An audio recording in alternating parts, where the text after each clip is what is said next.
Hi అండి. ఇంత చిన్న బేబీతో నేను డైలీ మా ఇంట్లో పనులు ఎలా మేనేజ్ చేసుకుంటానో ఈ వీడియోలో అయితే చూపిస్తా. ఫస్ట్ అయితే మార్నింగే తనకు బాతింగ్ అంతా అయిపోయినాక మంచిగా బజ్జోబెట్టేస్తా అనమాట. తను 1 అవర్ టైమ్ ఇస్తది నాకు. తను పడుకోగానే ఫస్ట్ చేసే పని టిఫిన్ చేయటం. టిఫిన్ చేసేసిన వెంటనే ఇంక కిచెన్‌లోకి వెళ్ళిపోతాను. తను పడుకున్నప్పుడే ఇంట్లో పనులన్నీ చేసేసుకుంటే తను లేచేసరికి తనతో టైమ్ స్పెండ్ చేయొచ్చు కదా! అందుకని చెప్పేసి ఇంక ఇవాళ మా ఆయన లంచ్ పంపించమన్నారనమాట. తను వేరే ఊర్లో పనికెళ్లారు. సో, తన కోసమని ఇంక స్పీడ్‌గా కుకింగ్‌గా చేసేస్తున్నాను. ఇవాళ లంచ్‌లోకి టమాటా పప్పు, ఇంకా చికెన్ కర్రీ చేస్తున్నాను. ఇదంతా ఇంకా క్లియర్‌గా వీడియో తీయడం ఏం కుదరలేదు. టైం అయిపోయిందని చెప్పేసి ఇంకా తనకైతే క్యారేజ్ పెట్టేస్తున్నాను. కింద సాల్ట్ ఏసాననమాట. కర్రీస్‌లో ఏమైనా సాల్ట్ తక్కువ ఉంటే అడ్జస్ట్ చేసుకుంటారని చెప్పేసి. ఇంకా 2 కప్స్‌లో రైస్ పెట్టాను. కొంచెం కొంచెమే. ఇదొచ్చేసి పప్పు, టమాటా దాంట్లో కొన్ని మునక్కాడలు ఉంటే అయి కూడా ఏసి చారులా చేశా.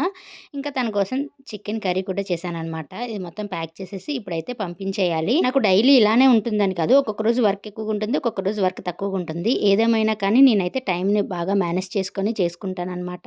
తను పడుకున్నప్పుడే నాకు టైం దొరుకుతుంది కాబట్టి తను పడుకున్నప్పుడు మాక్సిమం నేనైతే ఏమేం పెండింగ్ వర్క్స్ ఉన్నాయో మొత్తం చేసేసుకుంటాను. తను లేచినప్పుడు తనతో మంచిగా ఆడుకోవచ్చు కదా! అదనమాట. ఇంకా ఇది ఇవాల్టి వీడియో. వీడియో నచ్చితే లైక్ చేయండి, షేర్ చేయండి, కామెంట్ చేయండి. అండ్ మీరు లంచ్‌లోకి ఏమేమి ప్రిపేర్ చేసుకున్నారో కామెంట్ చేసేయండి. Bye. See you in the next video.